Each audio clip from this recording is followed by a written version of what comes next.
I want candy. Halloween etiquette, you gotta say trick or treat. I'm 40 years old. Don't make me do these childish things. Oh, and what are you dressed up as? A jack-o'-lantern? No, I'm an adult, dressed as a pumpkin. I want candy. Aren't you supposed to say trick or treat, smell my feet, yada yada yada? Yo, pull down my underwear? Well, joke's on you because I put on 8 pairs of underwear this morning. But lucky for you, I've already had 7 visitors.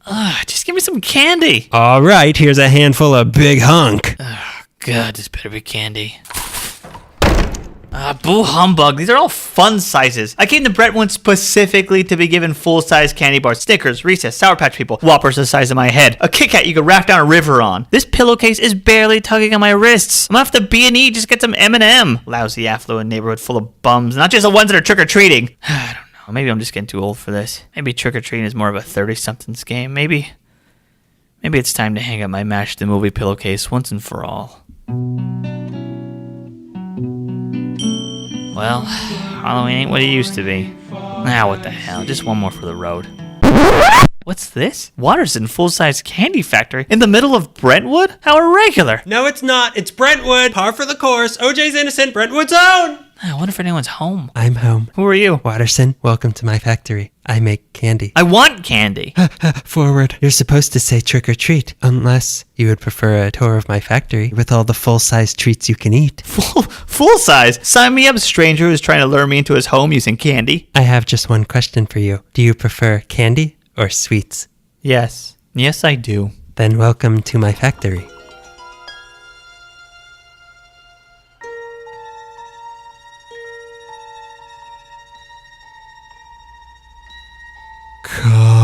Wait, this isn't one of those whimsical chocolate factories, is it? Well, I was thinking maybe I'd try something. Don't! I didn't come here for whimsy. There better not be any magical creatures to help you do all the work. No, go, not now. I came here for candy. I want candy. Well, let me just fire up the old candy Watch the whimsy. Candy maker.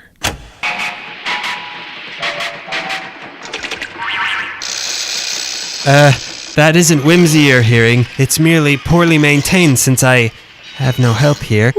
And bordering on whimsy, but it smells great. Boy, I can't wait to stick my rotten teeth into that full-size candy bar. No matter what it is, I'll be happy. How long does the thing take, friend? It's ready. All right, here we go. Behold my signature creation. Chicka Sticks? You had me waiting around forever for a Chicka Sticks? Everybody loves Chicka Sticks. Nobody loves Chicka Sticks, and nobody loves you. Ooh, truth. But you see, it's a very intensive process taking these sticks and chickifying them. I don't want to hear about the process. I want candy. This isn't candy. This is rations from the Dust Bowl. What else do you have? Well, I have all the hits. Sixlets, bottle caps, Idaho Spuds, Mallow Cups, Smarties, Loose Pez, and Black Licorice. Oh, God. Do you have any chocolates at least? Of course. We have Tootsie Rolls. You wasted my time, you fake whimsy bastard, and your bad candy. You lose. Good day, sir. No, please. There is one more. Well, what is it? I want candy. It's not quite ready. It's missing one ingredient. I want it. Okay, fine. But it is still Halloween after all, so maybe you'll indulge an old candy man and let me hear it one more time. Trick or treat? No, just give me the candy. I'm afraid I have to insist. Trick or treat? Trick.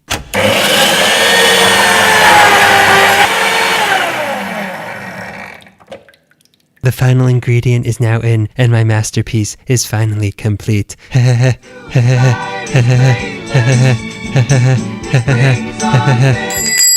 Mr. Watterson, you got any new candy for sale? Well, yes. I know how much you have enjoyed my previous hits. Candy Corn, Bit-O Honey, Valentine's Day Sweethearts, and March. Yeah, I love them. Well, here it is. A candy to sweep the nation. The candy that'll end all warheads. Necco wafers. Kinda chalky. Tastes like dusty old Smarties. Well, he wasn't so smarty when I ground him up into a powder and cooked him into the candy that I just fed you. What do you mean? That'll be $2.99.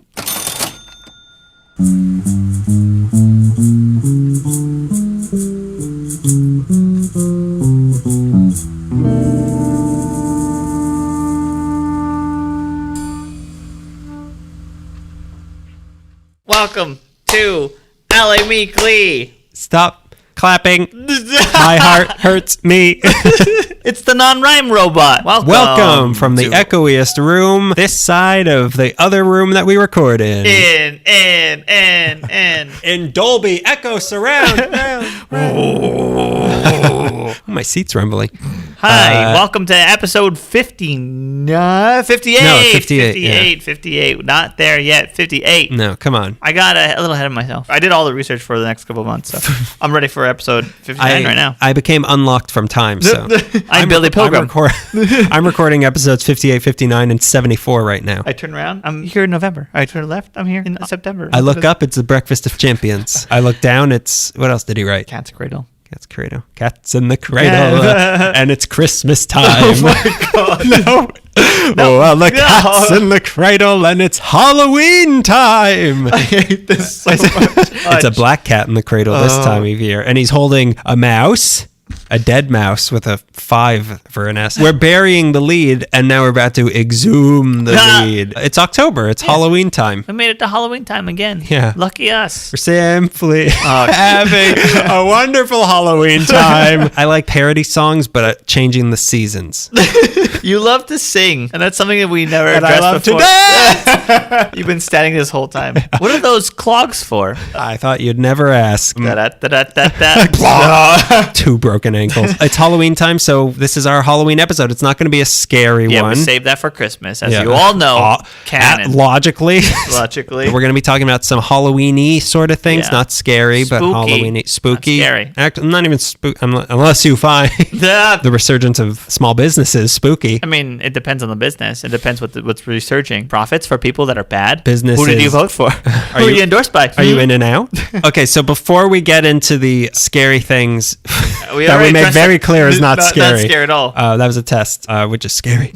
We're going to talk about the things we did in the last month. What did you do in the past month of September? What did I do that was a little bit different? I went to Glendale Memorial Emergency Room. Can't believe you're going with because I this. had a kidney stone, and God, did they take care of me there. They wheeled me in, and I'm currently medically uninsured. Medically sure. Yeah, they were doing all these things for me. I'm like, as each thing was going, I'm like, I can't afford this. The doctor was silently going cha-ching. Well, you need a bone transplant. Can I look at like maybe a price list, like a menu first before you put an IV in me and you give me a smock and tell me to take my shirt off and smock? What are they Can I called? at least keep this frock before you give me this frumpy little frock to put on? It's a good, honest place. I like that hospital. If you ever get the chance, listeners, go check out Greg's Emergency Room. It's named after him now because he's given so much money to them. I bought a wing, of a bat. It's and they buffalo flavored. Whoa, bats! Halloween, scary. Do you have any other I went words? to the observatory and that was fun. I You've been enjoyed going that. to the observatory a lot. Yeah, this time I went inside and it was so packed, and we is it took so my crowded? girlfriend's niece. We wanted to go to the planetarium show, whatever it's called, where she holds the orb and she looks like a witch and she talks like she's Oh yeah, that one. space. The- It's infinite. Isn't it? I hold it in my hand and yet it's up there. Is it still the same lady? I hope so. I don't know her now. Oh, you didn't go to the show? No, it was sold out. Oh. I was the only person staring at the pendulum, waiting to cheer. Like my hands ready at any given moment, and then I turned and it happened. And people were like, "Oh, do you see it?" I'm like, "What? No one clapped. There's no wave going around." That's your favorite sport. It is my favorite sport. Gravity. The gears of the The universe. rotation of the Earth. I'm still rooting for Mercury. And then we went to that part where you weigh yourself on each planet, and then it was a lot of fun. So you got to Earth, and you're like, I need to really take care of myself, huh? I should stop drinking soda. What'd you do? I should stop drinking all this Mars soda. It makes you weigh twice as much. That's scary. What'd you do? Last night, as of this recording, I went to, for the first time ever, the LA County Fair. For the first time. Yeah. You've never been to the county fair. No, I don't before. think I've been to any county fair You're before. a city boy. You're what they make fun of. You're a city room. I'm going to go there and watch them all race squashes or whatever. I thought that you were like a staple. I thought you were No. one of these people that like, this isn't as good as the fair of 1993, but it's a strong contender. I thought you were one of those. No, some Okie. I've some never dumb rube. I don't know why I've never been to it because it touts everything I value, Yeah. which is Well, farm not- animals, Yeah. carny very farm, food, yeah. That potato sack wavy slide Yeah, thing. and flea markets. The three pillars of Daniel. A place where there's a bunch of hay under a canopy. I'm not wrong. Was there bands? Did you hear music? No, I didn't. The band Well, let me talk about it a little bit. Please. It was overwhelming. I'd never been there before. The driving there, it took like an hour and 20 minutes to get there, and then it took like 45 minutes to park there. Upomona Fairplex? Yeah, that was terrible, and I got yelled at by the parking guy. What did he say? What did you wrong? I bet you deserved it. The guy in front of me, I bet you did it. Did you like it when Did you like it? The guy in front of me like cut lanes in the thing, so then I followed him because this guy wasn't doing anything, and then I hear from behind me, "Hey, you, Honda, what are you doing? What are you doing, crazy?" So then I backed up and I said, "You got a problem with this, buddy? I'm Daniel. I come to this fair every year." Little did he know.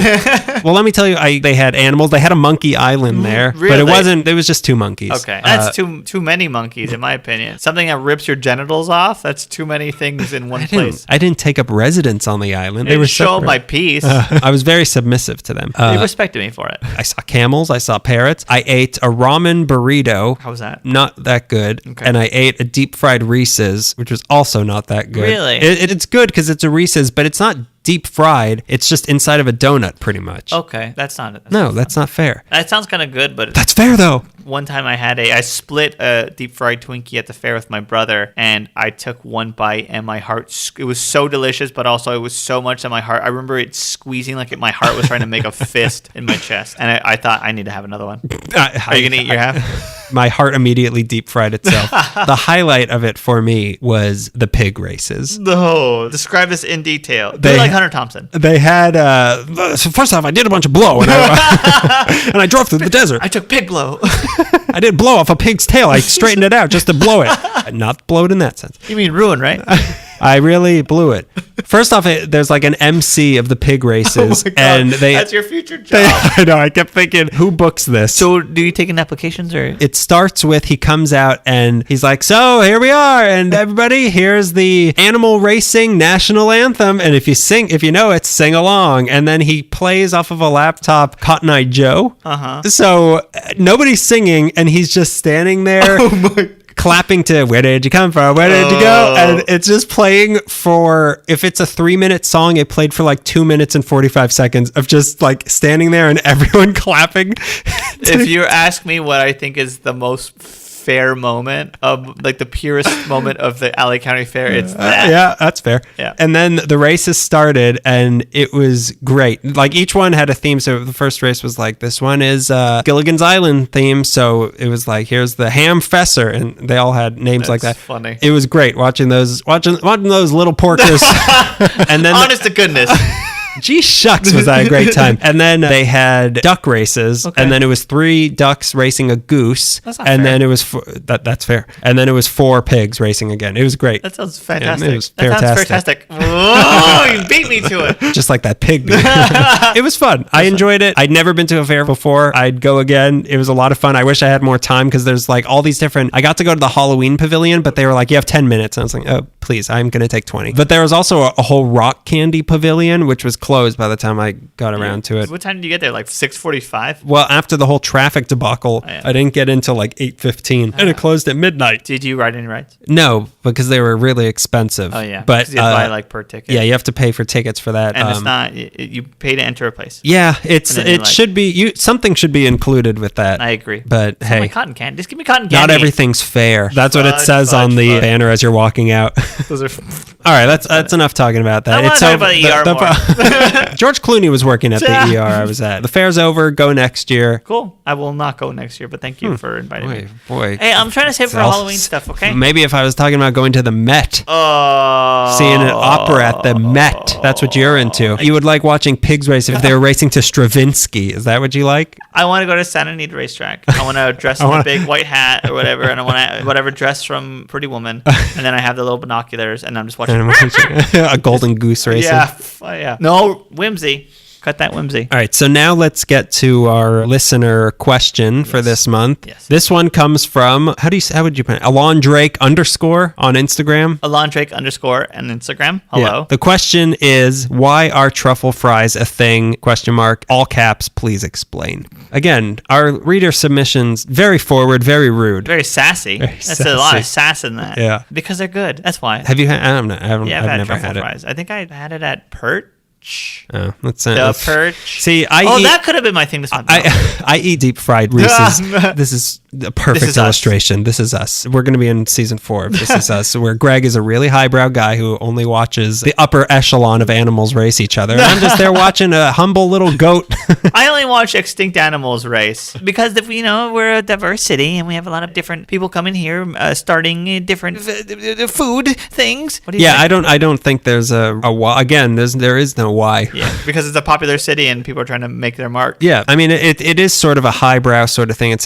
Truffles get the connotation of being highbrow, the sort of thing Greg would eat. His truffle fried Skittles and that sort of thing. These Twizzlers, are they truffle? Could you please sprinkle a little bit of truffle on a Slurpee I just got? Yeah, listen, I'm okay with any food. Highbrow, lowbrow. I eat street dogs. I eat truffle fries. I do everything. Well, I'm a man of this city. It's just a fusion sort of thing, I guess, or just an experimentation sort of thing. And there's plenty of stuff. I had a ramen burrito, like I said. There's all sorts of fusion things going ramen on. Burger maybe a couple months ago. Ramen burger is really good. It's really good, yeah. We're a city with all kinds of smaller cultural districts. In LA, you can get any type of food. I mean, you don't have to eat it just because it's there. No. You don't have to eat it.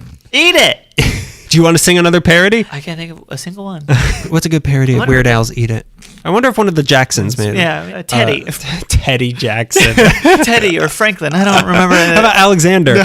There's all sorts of things, types of food in LA that even like when I see them, I think that's gross. Don't do that. Like you see now a lot of frosted flake encrusted chicken wings and that sort of thing. And I think like that's really gross, but don't stop. Yeah, but also don't. Yeah, let's keep going until we find the one that works. Like a lot of places still, but for a while back, we're like hot Cheeto this, hot Cheeto pizza. That sounds disgusting, but people like that. But yeah, maybe this is the sacrifice we need to get to what I really want, which is a tamale burrito. That's what I've always wanted. Okay. Keep experimenting until you make food that I like. I had Japanese fried chicken this week. That's pretty good. That's a whole other thing. Okay, well, I just heard of it for the first time, and I had some of it, and it was good. You know, there's this country across the seas. Have we conflicted with them before? There's all sorts of weird things in the city. What's the weirdest, other than Japanese fried chicken? The weirdest thing I've ever had, a tuna sandwich. Normally, I just eat it straight out of the can with my cats. Cats don't like it, but I insist. What's the weirdest fusion thing? Yeah, I mean, a ramen burrito is pretty. The ramen burger was a much. That's what I mean, ramen burger. The ramen burger was a very different thing. I'm trying to think of. I can't think of anything off the top of my head. I can't think of anything either. I know there's plenty of strange things that I'm sure you've watched me eat before. Yeah, for sure. Since we're talking about ramen a lot, I need some ramen right now.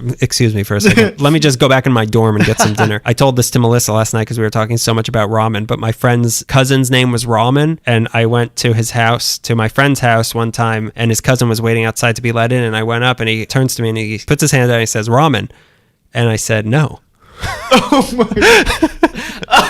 You're an old 50s sketch. You're a comedy sketch from the show of your shows. Hi, my name's Ramen. I'm on first. Me and my brother went to go see Monster Squad at the Egyptian a couple of years ago, and it was hosted by Kumail and Jonah Ray. Donut Friend went, and they had a donut that had, I believe it was like a Southwestern donut, and it had jalapeno on it. Yeah. Well, you were telling me the other week of something that sounds disgusting to me. It was, what was it, like a Eggs Benedict donut or something? Oh, yeah, the one at Sidecar Donut. That was really good. Ugh. If it didn't have the hollandaise, I would have... That should stop. No, it's delicious. You're wrong. Anyway, we digress. We don't not glazed. Ruined it. I always ruin it. If you got a listener question for us, send it on our Instagram or email it la.meekly@gmail.com or Twitter, Facebook, wherever you want to. Call us. We've got a hotline going. Yep. Jerry Lewis is running the phones. Oh boy. How do I work this thing? That's not how he sounds at all. It doesn't sound like anything That's how anymore. Here's women aren't funny. Hello. It's just the sound of hair growing and nothing else. Yikes. See you in the ER. How about some deep fried morals for Greg? Now let's get into this month's. Again, it's Halloween time. I'll paraphrase by the two phrases I read the most. You'll find out what I did, but I went through a lot of different articles. You'll all find out what I did on the news. Look what I can do. Look what I can do. Let me do it. That's our favorite character from television, Stevie. Or is it Stewie. There's two. There's Stevie from Malcolm in the Middle, Stewie from Mad TV, and Stewie. Oh, Stewart is Stewart, and Stewie is yeah, the familial man. A word and a phrase they use throughout the decades. One of them is goblins. They say goblins a lot. Goblins. I feel like goblins was a godblimps. They were a bigger thing earlier days of Halloween. At the turn of the century, it was used more, and then it went to maybe like the 30s or 40s. But goblin was like, man, did they pound on that. Now it's all green goblins. And the other one was Gay Affair, which is great. I never been to that fair. They won't let me in. Let's just talk about what this episode is going to be. It's a little bit of a weird episode. Yeah, it is. It's going to be party and some candy. You can't go to a party without having some candy. Take Agreed. note, everybody. If you go to a whose party I've ever been to. If you go to a party, expect some candy. If you go to a party, expect me to expect some candy. Everything's in right order. There's crackers, there's juices, There's dips.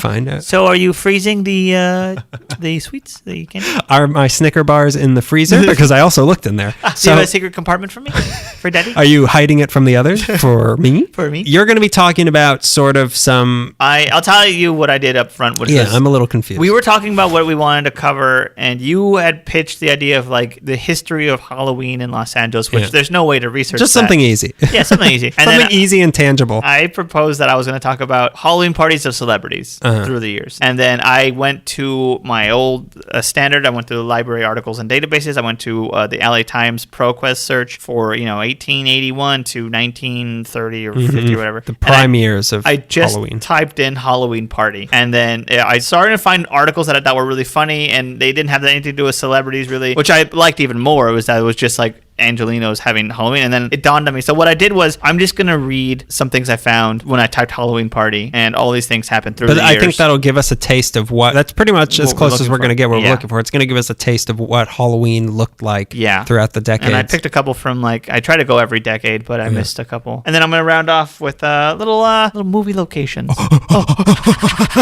Well, I'm going to be talking about the candy part of this. So I have my first thing you'll hear is a specific candy, and then I have some stores that specialize in certain things, candies, what have you. Did you goodies, sweets, popcorn balls? Did you do hardcore research, like firsthand research for this? Yeah, I went in there and I talked to each truffle in each store. Hello, sir. Hello, apricot jam. A lot of these places I've been to, some of them I've seen, and for some reason never got anything there. It made me want to go to all these places. It made you want to go walk into a See's Candy, pretend like you're by somebody saying get one free candy, and they'd be like, I have to go outside and call my mom to see what she wants. And you just I'm in the wrong store. Sorry. I thought this was a Reebok. Look, you go to See's Candy when you're wandering through the mall and you need a little pick-me-up. Let me get this started. I'm going to start it off. You can't have a Halloween party without candy, and you can't have candy if you don't eat your meat. I'm just another brick candy in the wall. Another parody for us. The wall tastes like snozberries. Oh my I'm God. going to give a Halloween pillowcases haul of fun-sized candy history that will be anything but fun. I'm going to cover a candy bar that was invented in LA and a few of the most historic candy stores and factories that you are probably familiar with, and they all started in Los Angeles. So my first one, just a little taste before you get started. Yeah. Before you get into your party, welcome to Greg's party. Yeah. I'm outside giving you candy because Greg won't let me in. You're not even giving candy, you're giving candy facts inside the candy. Open up your mind. Trick or learn. Trick or teach. So my first one, a candy bar we all know but are hesitant to love, the Abba Zaba. Stop it. Abba Zaba's LA? Well, here's the thing. I wrote that and now I feel bad because I didn't have an Abba Zaba until a few nights ago in front of you. That was your first Abba Zaba? That was my first Abba Zaba. You're breaching. You turned 30 That's a breach of contract. Don't tell my age. It's great. I really liked Abba Zaba. I thought I wouldn't because I'm not a huge fan of taffy, but my love of peanut butter is that strong. Yeah. It's as strong as taffy. It's very good. I like Abba Zaba. I had an Abba Zaba phase for a while. It's very satisfying also. Do you have a favorite candy? Sexually. My favorite candy, I've said it all the time. I could eat peanut M&Ms until I literally die of peanut M&M exposure. And the EMTs would come and they would see that you have a M&M peanut in your throat and they'd be like, nice. Cool. He did it. Crazy SOB, he did it. I would turn into a human piñata before I stopped eating a never-ending supply of peanut There's only one way to get this candy out of him. And a bunch of children are standing under you. Hit him! A bunch of EMTs. I love Reese's peanut butter cups. Yes. I would say those are there. I love Kit Kat a lot. What are your favorites? I think my granddaddy all-time favorite might be a Look bar. That's weird. I love Look bars. I don't think I've ever had a Look bar. Yeah, you gotta have one. They're a little bit like a Abba Zaba, but you gotta take a taste. They're a little bit like Abba Zaba. They're like that taffy nougat sort of thing, but it's covered in chocolate. It's very good. I also love Three Musketeers. But what? You're gonna say Skittles, aren't you? I love Skittles. What were you gonna say then? A Snickers is the steak of candy. I always say that. It is. Yeah. Reese's Pieces is delicious. No, not Reese's Pieces. Reese's Pita Cups. I don't like Reese's Pita Cups. Peanut. You only find them peanut butter cups in Lebanon, but Reese's Pita Cups are great. You have to have them imported, and they're $30 $32 for each cup. I don't like Reese's Pieces. No, Reese's Pieces are... Stop. Don't be rude. I don't want to Don't be offend rude. listeners. Don't but- be rude. Yeah, fine. I won't. I just want to say they're disgusting, and if you like them, you should probably... You're bad. If you like them, you're wrong. Keep talking about Abba Zaba. Okay, so Abba Zaba. It may or may not surprise you that something so hated and maligned was created right here in Los Angeles. It was first made in 1922 by Charles P. McDermott and Eleanor A. Colby with their headquarters at 942 West 12th Street in San Pedro. It seemed like it was Colby's house because I saw like newspaper ads and it was like, send your orders to this. And I looked, it's just like a house. For those who have never had one like me up until a few days ago, it's a white taffy bar with a peanut butter center. The patent was filed for this bar on Valentine's Day, 1922. Since 1978, it was no longer made in LA and it's now owned by the Annabelle Candy Company, and it's more of a West Coast candy. I'm raising my hand. Are you going to ask if it's the Annabelle from the Conjuring movies? Yes. How very scary. Were you going to ask that? Yeah, absolutely it was. Yeah, when in the off seasons she makes candy. The Conjuring universe is vast. The nun actually runs a convent that A candy convent. You have to be sequestered, which is their bestseller. There really isn't a lot of history here for the Abba Zaba other than their name and wrapper, which the company is lucky this isn't well documented because all signs point to racist. The packaging on an Abba Zaba is black and yellow, taxi checkering, but the original packages had racist caricatures of African tribesmen standing there with pikes. Some say the name Abba Zaba came from fake made-up words they imagined that these African tribesmen would say. Yeah, supposedly the original shop had a guy dressed like one of them out front and he would shout Abba Zaba to everybody that walked by. So if you're still looking for a good LA Halloween history costume, do not be the Abba Zaba person. From this one. Yeah, that's unfortunate to hear, but it's not They've confirmed. changed their marketing also. Yeah. Like they aren't like the, Cleveland They've Indians. gone mainstream. They aren't the leaning Cleveland into it. Yeah. It's history. I hope they change the name of Abba Zaba to like Albert Zabert. Something appropriate. So yeah, now tell us about these parties. I'm ready. I had my little treat. I'm ready to boogaloo. Anyone here got a rug I can cut? No, you keep talking to the wall. Since you're another... I forgot my glasses. You seem pretty. Halloween is very much not a Los Angeles thing. It requires autumn and Celtic things and quarries. But I'll tell you what, we have a lot of people pretending to be things in exchange for other things. And Hollywood actors get praise and money. And on Halloween, people get candy. And thus concludes hours of research on a holiday that dates back to pre-Christian times. It all led to Hollywood. Hollyweenwood. Hollyween Wormwood. We got it. Nailed it. 18. Nailed in the coffin. Did. So the oldest... Don't ignore me. turn of the century, the oldest one I could really find was from 1892. And it wasn't really like an article as much as it was. What you would do was you would announce a party in the paper, and then you would have a recap of how the party Whole town went. is it? Really? Yeah, it was part it's of... like the Talking Dead. It was like the Talking Dead, exactly. It's like a trailer, then reviews, but no, you don't get an invite to the party. Show this ad and get rejected. Sometimes you can send an RSVP and it can get sent back to you. That was a pastime back then. So this was sort of the society section. So like high society would post things. Sort of thing you're into, not the fair people. No, I sold my overalls and I traded in for a black tie. Ever heard? Oh, you probably haven't heard of it. I had a deep fried black tie. There's a Halloween party held by Mrs. Edith and Fanny Barber with the assistance of Clara Smith at the residence of F.F. Barton, which was at 2915 Figueroa Street, which is close to Adams Boulevard. I believe it's now a Jack in the Box. This is in quotes. It's wearing a costume. It's actually a McDonald's. So there's in quotations, the young ladies received their guests in costumes worn by their grandmothers from 25 years ago, which was 1867, so Victorian era, with powdered wigs or powdered hair, dressed high in puffs and curls. They looked like quaint pictures of maidens of olden time. This house was beautifully decorated and refreshments were served at 10 o'clock. This way, by the way, was a Monday evening. I don't go to a party on Monday that starts at 10:30. I just don't do that. Anyways, dancing and fortune telling in various ways were the party festivities, and those were the principal amusements of the evening. And then the party... When did the pigs race? That was off the record. They raced into the grinder before the party. Sick people. So they could have like bacon-covered cottage cheese or something. Bobbing for bacon. We're bobbing for pig knuckles. Okay, so at the end of these posts, these party recaps, they would list all of the people that came. I was going to be funny and like name all of it. There was 12 lines of names. God. They named everybody that came. In Pasadena the same year, 1892, the young people of the Christian Endeavor had a Halloween social in the parlor of the Presbyterian Church. They're the last people you'd think would be That's doing what that. I thought. I thought they'd have like a harvest party or something. Like a harvest, everyone hug and read the Bible. But no, they had a Halloween... Bobbing for Bibles. They had a Halloween social in We're the going to have a parlor. corn.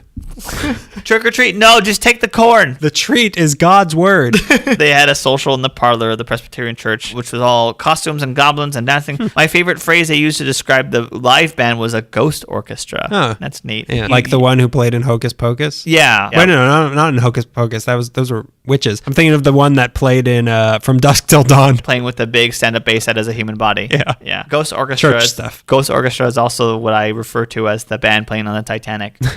Oh no. Too soon, Greg. This happened before that. This happened before this posting. It's just soon enough to make moon bounces and fun slides of the Titanic, but not that sort of thing. That's it. No. What did I see when I was at an antique store? I think it was a mug, and you press a button, and the Titanic hits the iceberg, and the drink pours or something. Oh, it might have been a clock. Miss Jessie York and clock that pours you a drink? I mean, it's prohibition. You got to stick it anywhere. Everything was a drink. Miss Jessie York and Miss Merle Swest and Miss Crawford sang for the band. In 1900, again, as part of the Men and Women in Society section, they mentioned a Halloween party held by Miss Nina Sandborn, who gave a jolly mask party at her home on Pasadena Avenue on a Wednesday evening. I was going to ask if, at the turn of the century, if you got the day after Halloween off, but these, like I said, were high society people, so like every day was a day off. Every day is Halloween. Their bloodline has a day off. There was dancing with masks. There was jack-o'-lantern. Supper was served at 10 o'clock. I'm like, geez. Then scary stories and fortunes were told until midnight. And then the party recap. A lot of fortune telling going on. I guess that was the spiritualist the spiritualistic era. Sort of a cult. The time when Houdini was fighting all of this. Exactly, yeah. God didn't sign off on this fortune. I think of fortune telling on Halloween like only if something bad's going to happen. You know what I mean? Like a good fortune on Halloween, like, well, I wasted my money. But like, oh, there's a red truck coming for you. Like, what? And then, of course, they list all the people who went to the party. Imagine going and not being mentioned. That must have hurt. I've been there. We're going to skip a couple decades. 1923, there's a piece written by someone who wishes to be recorded in the paper as a rather old boy. And the piece is called Halloween Ain't the Same as in the Days When Dad Went Out to Raise Old Cain. Yeah, that's right. For almost 100 years now, people have been moaning that same sentiment. These kids these days have it soft. Back in my day, there were real goblins. Everything was a ghost because everything was dying constantly. Do you ever think about that? Young, fresh boy. This rather old boy comments that boys of the 20s with their clean fingernails and washed cars are going to a Halloween party with girls and their mumps vaccinations. And they're not polio.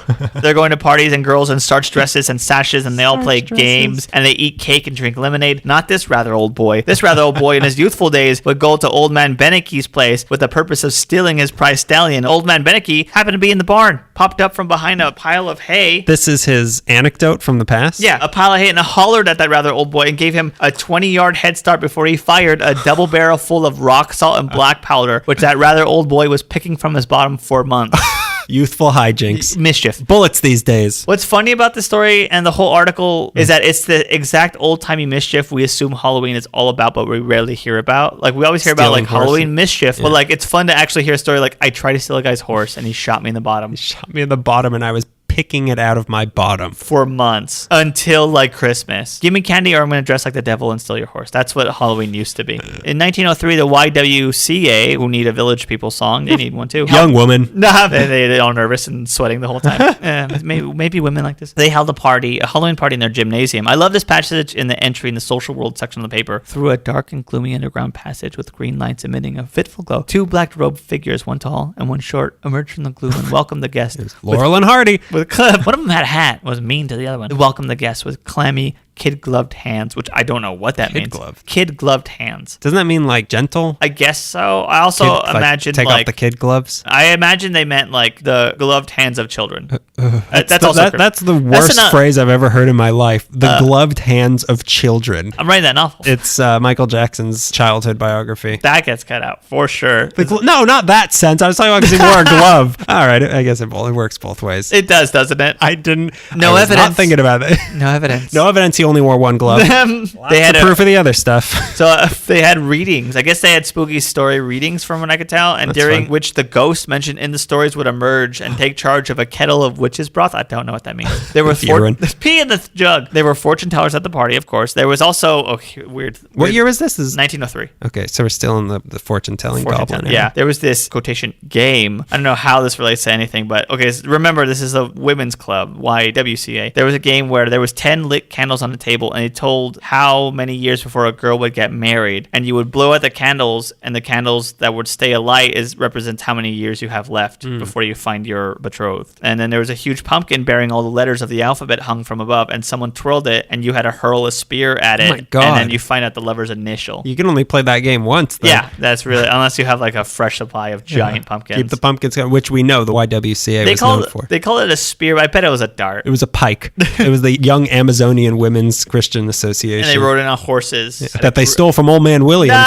He likes lady folk, you know. He's just happy to have a nice smile come his way. On the other side of town, there's a Whittier Ghost Dance and Supper Party, which I love Ghost Dance and Supper Party as a title of a party. At the girls' department of the Whittier State School, there was 25 masked guests. Also, in another part of town, the Phi Delta Sigma Club held a Halloween party at Miss Genevieve Hayes' house at 616 Alvarado Street. The mystic gloom of the house was held by jack-o'-lanterns and a ghostly figure sitting on an upper landing pointed a long, bony finger at entering guests. There was mystic music, a baby show. Guess Who game being played. Baby's crying because they want to go to bed. There was waltzing, something called a finger bowl test, boat floating, apple bobbing, and a cellar test. Is that a cellar? Yeah. Cellar test. Yep, that's a cellar. Yep, for sure. It's more of a bottom attic. This is a basement. No, this is a for sure basement. That's so weird that people's names and addresses were just printed in the newspaper. I don't believe this is high society. This is just like announcing parties and like. Well, the high society knew not to do that. In 1920, the employees of the Moorland Motor Truck Company enjoyed a Halloween dance, and they invited all of their employees to come and hang out at the Burbank manufacturing plant. Everybody had, fancy costumes and masks. The hall was elaborately decorated in keeping with the harvest time spirit with the products of the farm and ranch, while witches, sounds goblins... like a fair. Kind of like a fair, but there's witches, goblins, and spooky things in great variety. Sounds like a fair at the time of night I went there. Title of this one, from 1923, Halloween Party is Gay.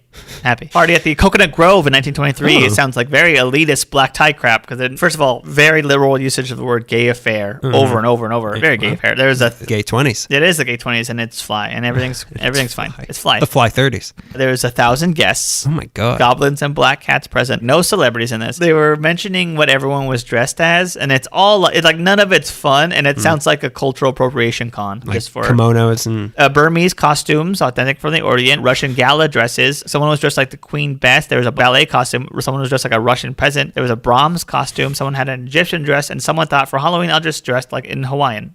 Whatever we imagine Hawaiian being. It's a Hawaiian shirt. Yeah. It was Weird Al. Weird Al. In 1924, there was a man slain at a Halloween party. Oh, no. A fruit dealer named Peter Zarila, 40 years old, was shot at 1401 Channing Street by Walter S. Daniel, 25 years of age. He was shot in the heart, and he shot in the heart. And you're on not Halloween. getting up. Another parody. It was witnessed by 4 girls. It happened after, I guess, Zaria threatened to kill this guy. I don't know over what. As Zaria said, I'm going to kill you, and moved for his hip pocket. So this Daniel guy shot him, Walter Daniel. Also, first couple words, a gay Halloween party. He thought party. it was a banana in his pocket. Oh, that's the first sentence. A gay Halloween party at which liquor was admitted to have flowed freely, 1924. See what happens when you drink liquor? People get shot, dead on the ground. You go shooting fruit peddlers. I'm going to read an entire thing from 1923, Something for Halloween, and it's instructions on making a Halloween hat and a crown for Halloween. It's a Halloween hat. Oh, the picture I see right there. It's a fez that it's got black cats on it. You're displaying it as if there's a camera here. Oh, I'm showing you. Read this headline. Yeah, that's a fez. Yeah, it's a fez, and then they also have a crown. I'll read the instructions. Follow along at home, kids. We mailed out all of your Halloween hat kits. Now's the time. Put on your masks and turn on the TV, everybody. Yeah, are your parents in bed? Bring out the decoder ring. One more day till Halloween. Here's a hat for Halloween closely resembling a Turkish fez, which you may easily make from heavy white, black, or orange paper. Cut a strip of paper 16 inches long and 14 inches wide. Fold in half the 16 inches to make a book 8 inches by 14. Place the paper in front of you with the fold at the bottom. Draw lines as in the diagram, making them slant slightly towards the top. Mark second lines 1 inch from the edges of the first ones. This extra margin is to fold inside. If you miter the corners between the side and the top folds, the margins fit more evenly. Cut on the lines indicated by the dots. Crease your folds, but before you paste the inside flaps together, cut some tissue paper fringe to insert between the ones on the sides. Cat and pumpkin faces for the decorations on front and back are easily made from cutting folded squares. Who's gonna do that? Nobody. I'm gonna do it this year, but it sounds complicated. A lot of margins go. I'm not good with margins. Why didn't they just go down to Spirit Halloween store and buy a cat hat? I want a fez. Put Halloween stuff on it. We have a fez, but it's a really sexy fez. You can see your scalp through it. Ooh. I'm going to read the instructions for the crown for Halloween now. I want people to follow along and try to do this. All right. I'll put Ali Meek all over it between black cats. Oh, that'd be fun. Proclaim yourself king of the Halloween party by wearing a Halloween crown hat. Make it yourself from a strip of paper 24 inches long and 10 inches wide. Fold the length in half and again in fourths so that the strip now measures 10 by 16 inches. Keep the folded edges at the sides. 4 inches from the base, draw a straight line from fold to fold. 1.5 inches from each folded edge on the new line, make a dot, and from the dots, draw a slant line to the center of the top of your paper to make the tongue. Tongue. Oh. I know what they mean. Cut from the fold around the pointed tongue and Tongue? and onto the other edge of the paper. Fold in 4 flaps to make the top of the crown. The hat will appear more crown-like if you now round the corners between. If you are royalty. If you come from a good family. Now round the corners between the 4 sides as in the diagram. Cut them all in scallops, okay, or points if you wish. Scallops. If you wish for a fancier crown. Paste the hat together to make a box and then catch the 4 points at the top. Finish with a tissue paper fringe papon or lantern or cat faces on the side. I don't know what papon means. That's how you make crown hats. It's a type of mustard. Slather with mustard. Okay, let's read a couple more. This one, 1924. I'm going to read the headline of this one. You ready? Cider goes crazy and runs away. Cider? Cider. What? Okay, so I'm trying to figure out what actually happens in this. A Halloween party held at another of the women's clubs at 36th and University Avenue, and a series of dull explosions in the office of Miss W.E. Tilroy, principal of the preparatory school of USC, shook the dignity of those sedate precincts yesterday and just about ruined the school's annual Halloween party, once again called a gay affair. Some evil-minded miscreant apparently meant to make it illegally more so than usual. I'm going to read this word per word because it's super funny. For when the trusting committee on refreshments went forth to purchase sweet cider, they were sold some in advanced stage of exuberant effervescence. It's alcohol. There's booze. They over-fermented the cider? Yeah, and I guess the Mrs. Frances Smith or Miss Evelyn Whittier, one of these ladies got drunk on this cider. It was quite warm in the office, of course, because she was drinking what turned out to be booze. Boom went the first bottle. Gracious, what's that? Cried Mrs. Tilroy. Boom, boom, bang! Went 3 more bottles in rapid succession. Inspection showed cider foaming frantically out of the corkless containers and all over the office floor. The committee was dispatched post-haste for mops and buckets. The cider went into the ash barrel, and the committee went to the drugstore for some guaranteed tame grapefruits for the Halloween party. Grapefruits? Grape juice. Oh, grape juice. That's a Halloween party to me. That's so silly. So they turned it into alcohol on accident and then packaged it too tight and it all just started exploding. I guess somebody was trying to, I don't know if they're trying to sneak a drink, like, this cider's really good. I'm just going to. This cider, I'm just going to have a couple more. It was a little girl dressed as Goldilocks. This cider's too alcoholic. A couple more in my handheld, then I'll get back to my regular list. Witches at playgrounds from 1927. 75,000 children are expected to participate in, I guess the city was holding Halloween parties for kids in different parts of the area. Echo Playground, I think it's Echo Park and Hazard Center. The LA Playground and Recreation Department was having a bunch of these March of the Night Brigades, they were called. They were just like Halloween parades at night. They sound really cool. And then the article, this one and there's another one later, they have to mention, this is what keeps kids out of mischief. Hordes of children who, according to juvenile authorities, are on this way kept from perpetration of pranks that would result in serious property damage. So I guess they were issued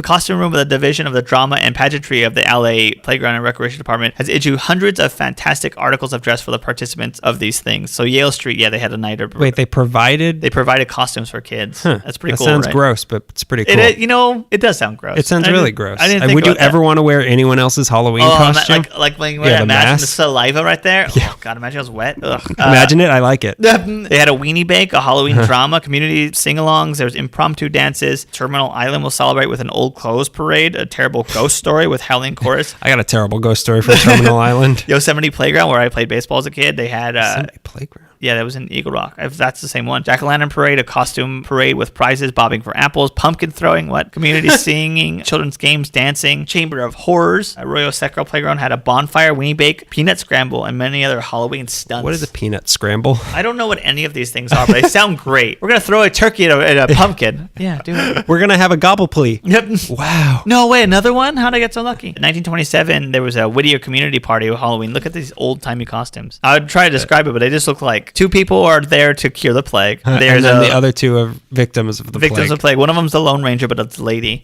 12 of the prominent men's and women's organizations of the city are to put together a 4th annual community Halloween parade. The Rotary, the Kiwanis, the Koalas, the Lions Club, each have the Elks Lodge. The Elks Lodge, Whittier Women's Club, the East Whittier Women's Club, College Women's Auxiliary, a business and professional women's club of Whittier. They all had they held a parade for kids. It was the 4th annual one. It was at John Muir High School. They expected 6,000 people to come. come. A parade of hobgoblins, ghosts, spirits, fairies, and other Halloween characters will form in a parade at the public library and will have a grand march through the business district to the athletic field, where children will be segregated into groups according to age, and 4 such groups will entertain And race. 1927. And then we'll just have like games and contests and Halloween sports. I don't know what a Halloween sport is, but all right. Pumpkin throwing. And then like in 1935, there was a bunch of different cafes. Like I guess saying cafes, I don't know if they mean restaurants or bars. The Palomar, which I believe is where they had music on 3rd and Vermont. They had a frolic of the hobgoblins, expected to prove pretty popular. They wanted to have like 7,000 people to come and hang out. They were going to have different entertainment for like hobgoblin sort of thing. Just Halloween fun. They had a lot of galas and stuff. The Wilshire Bowl is having a big weekend. Tonight is a gala party for Halloween. The bowl is appropriately decorated. Favors and noisemakers will be distributed. A lot of different. There's also like a Biltmore Bowl. They did the same thing where they just like hand out noisemakers and stuff for Halloween. Halloween sounded a lot more like New Year's. Yeah. What? At the Brown Derby, I don't know which one, 1935, they had like special Halloween treats like deviled breast of chicken in Viennese style or chow mein, pineapple chicken, steamed waterfowl. What is Halloween about? I think I saw deviled breast and I thought, oh, this is all Halloween. 1943, Marion Manners, a writer for the time, said that young people love helping put a party together and will often assume a large part of the responsibility, since Halloween parties lend themselves to noisy, boisterous games which children adore. Not all children. Okay, some of us don't enjoy competition. Some of us like to read at a party. Just put a scary movie on. I'll be fine. Just let me eat candy by myself. Miss Manners gave up a Halloween party menu, so I'll read some of that. Apricot ice cream witches, black cat and pumpkin face sandwiches, and raisin cookies, or should I call them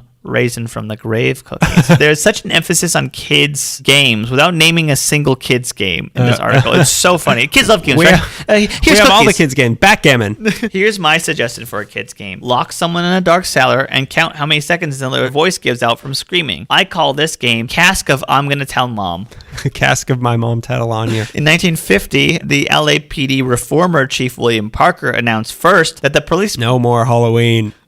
Oh, the police department will not tolerate Halloween pranks involving damage or malicious mischief. But then almost immediately after, suggested that youngsters and families take part in this playground celebration sponsored by the Department of Recreation and Park. I will arrest you if you're up to no good. Have fun. Listed for Halloween playground programs include square and modern dancing for adults, games and dances for teens, vaudeville acts, carnival booths, parades and costumes, magic, and a bonfire for all ages. Apparently, these were all held all over the city. Like 100 different playgrounds had stuff like this, and they hope to attract 250,000 Angelino goblins and ghouls. The fun started at a lighting of a bonfire at dusk, which is very eerie and wholesome. Yeah, what is all these bonfires that I don't know, doing? but it's pretty cool. That's very pagan of them. It's very pagan. Wicker Man. It is, it's you, William Parker. You're going in the Wicker Man this year. I'm confused. Pretty much you could do Wicker Man with William Parker and it would make all the sense in the world. 1959, I found a very interesting article that seems to mark the beginning of sexy Halloween outfits, as well as straying away from traditional Halloween costumes. Oh, no. The title of the article is by Jack McCurdy, and it's Halloween Party Garb is Way Out, in quotations. The article was about how adults are modernizing Halloween costumes and leaving the ghoul, goblin, and ghost dress for the kiddies. So in 1959, with space exploration, glamour, and pop music, people didn't want to dress like Dracula or Frankenstein anymore. Suddenly goblins aren't sexy. Suddenly everyone's not attracted to the bankers from Harry Potter.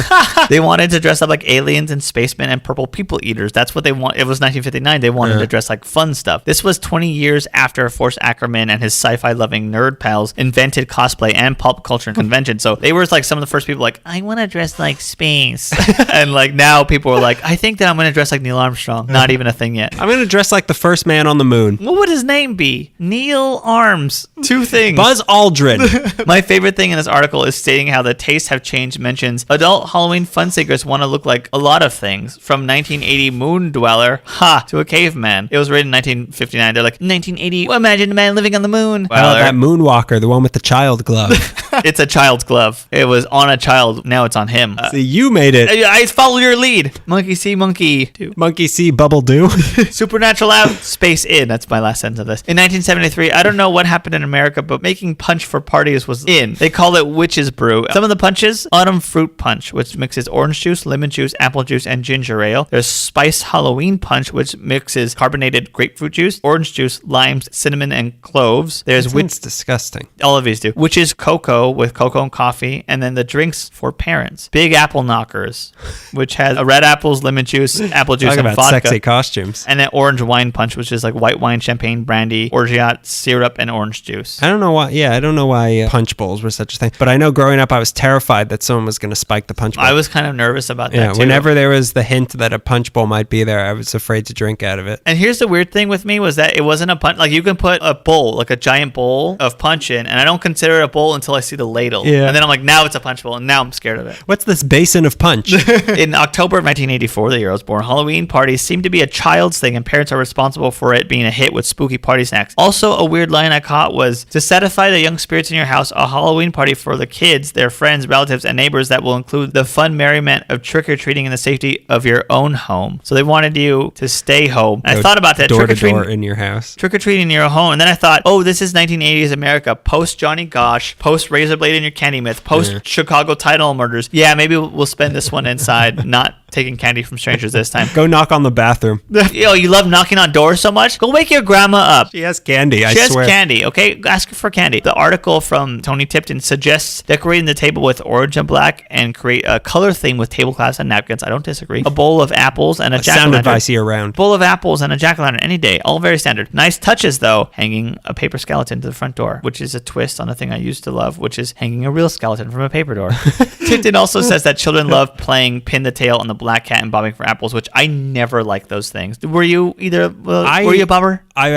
You bob? You bob? How much you bob? I never was anywhere where bobbing for apples was happening because I would never do it because that's so disgusting and unsanitary. But I didn't really understand the concept. That was another thing like punch bowls. I rarely ever saw punch bowls at a party. Definitely never saw bobbing for apples. That was things I only saw in Peanuts cartoons. Yeah, I think I was at 2 parties where they were bobbing for apples and I couldn't swim. So they're like, can you just hand Greg an apple? Were they inside of like a pool of apples? They were like, I mean, there was a big bowl. But you're just supposed to dunk your head in. Yeah, but I couldn't like breathe underwater. I didn't know how. That's what I'm equating to swimming. Because you're a human.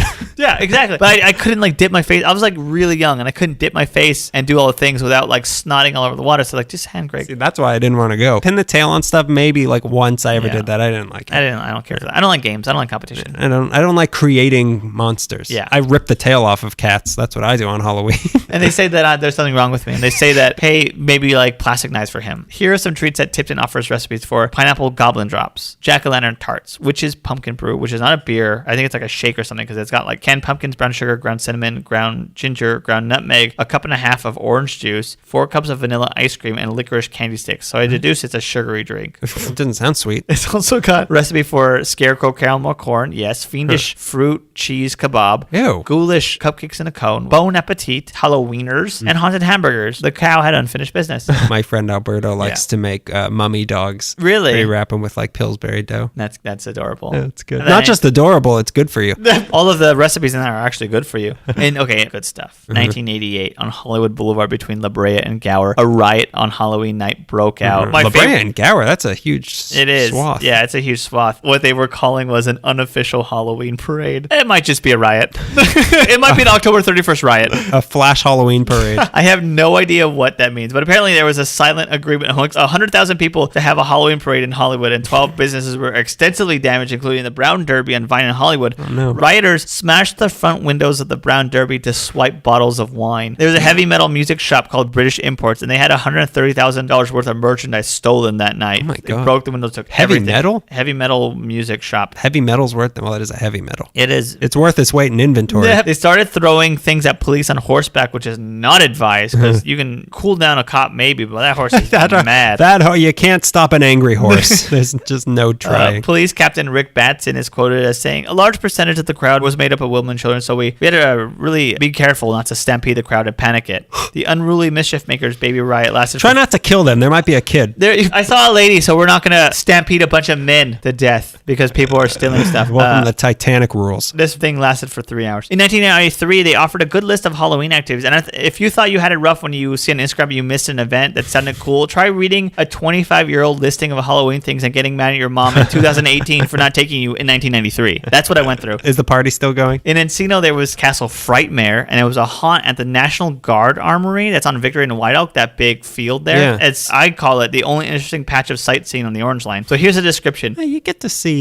Chatsworth, you baby. get to see cheetah. Target? You can tell me that Target's not nice? So here's a description. Spooks and goblins will invade the National Guard armory as brave spirits embark on a terror tour of the castle in search of a murderer. Wow. It was run by the volunteers of the West San Fernando Valley Rotary Club, and it was held to benefit T.J. Martell Foundation and the Neil Bogart Memorial Foundation among them. Adults $7, children $5. Mom, pretty affordable even in 1993. It seems That's really cool. It's grab a gun on your way in and out. Similarly, in San Pedro, the Beacon House, there's a men's alcohol and drug recovery program held a haunted house at the Beacon House, which is an old Victorian house built in 1896. The residents converted the rooms into mazes and halls of horror. The Beacon House Association of San Pedro is still an active nonprofit rehab, and on October 27th of this year, 2018, they're having a Halloween dance at the Battleship, Iowa, which is in San Pedro. Well, Doctor in San Pedro. Watch your heads. In Woodland Hills on Friar Street, which is near Victory and Platte, there was a spook-haunted house neighbor haunt held by two childhood friends named Bob Kritsky and Dave Rector. Now, this seems really cool. It's called the Spook House. It was in Woodland Hills. There's some videos on YouTube of it in the 2000s, and it was called LA's largest walk-through haunted house attraction. In 1993, it seemed to consist of like floating lanterns, attacking spiders, computerized skeletons, and little like spooky sets. It went all the way to like 2009, and there was just like makeup booths and such. It was like a 25-room haunted house. And this 25 rooms. Yeah, it was like this giant house these two best friends had put together, and then it became like this big production. These two best friends lived in the house together? I think so. I think they're having a gay affair. Like they hired like actors. They had intricate hand-built sets, computerized lights and sound. Every October, thousands of guests from all over Southern California would come and check this out. It was like a bigger Boney Island, like a 25-room house you could walk through and be scared and stuff. Sadly, Kortsky died in 2019. As far as I could tell, Spooky 2019? House... Sorry, 2009. Sorry, I'm having my own seance here. Fortune teller tale, and she told me that. You might want to check in on him. See it this year before it's too late. In El Monte at the Lower Azusa Road on Bolden Avenue, the San Gabriel Council of the Boy Scouts transferred 39 rooms of a warehouse into eerie dungeons of fright, which I hope gets you some sort of goblin merit badge. In Hancock Park, the house used in the movies Willard and Ben, as well as the Addams Family TV special, turned their front yard into a graveyard of horror thanks to the Windsor Square Historical Society. Willard is an unwatchable movie because it's full of rats, and the owner of the home at the time said the trick-and-treaters were too afraid to knock on the door because they were feared that rats would attack them. Newsflash, lady, I'm always scared that rats are going to attack me.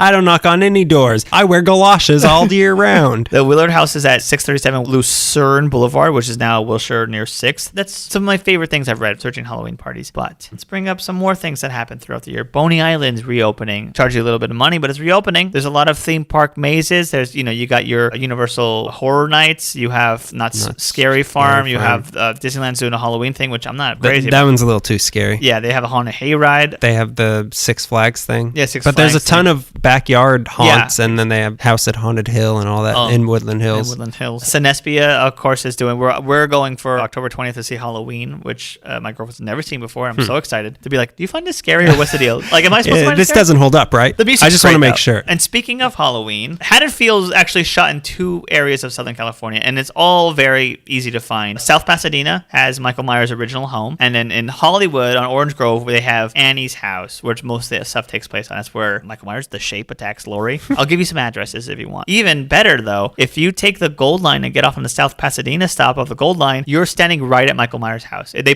moved it. I went looking for it. It's supposed to be on Meridian Avenue, which is like when the girls get out of school and they see Michael Myers like kind of like peeking at them and stuff like that. That's all Meridian Avenue. And I went looking for the house, and it was like it skipped an address. And I'm like, the house is supposed to be right here. And I was freaking out. And then I went back. And a hand came up. Yeah. So we went back to where we started on, I believe it was Mission Boulevard, which is where that shop that gets broken into by Michael Myers and he steals the hammer and the mask or whatever. That's on Mission Boulevard. But I was sitting on the steps of a house. I'm like, where is this Michael Myers house? And I turn, I'm like, oh, I'm sitting on the porch of it because they moved the house closer to the train tracks. Why? I don't know why. It's now 1000 Mission Street. Right on Meridian Avenue, there's something called a Sugar Mint Gallery, and they have like a lot of Halloween, the movie type stuff, but they're going to be showing Halloween on the 12th, the 13th, and the 19th, and then they're going to be showing a bunch of other Halloween themed movies. Laurie's house is right across the street from the South Pasadena Public Library. It's 1115 Oxley Street, but not a lot of stuff in the movie happens there. Most of the stuff happens on Orange Grove Avenue, which is in Hollywood, between Sunset and Selma. 15. That's weird. The house is in Hollywood? Yeah. They look similar to each other. They're like the old style. I don't know what style house that is, but they look similar.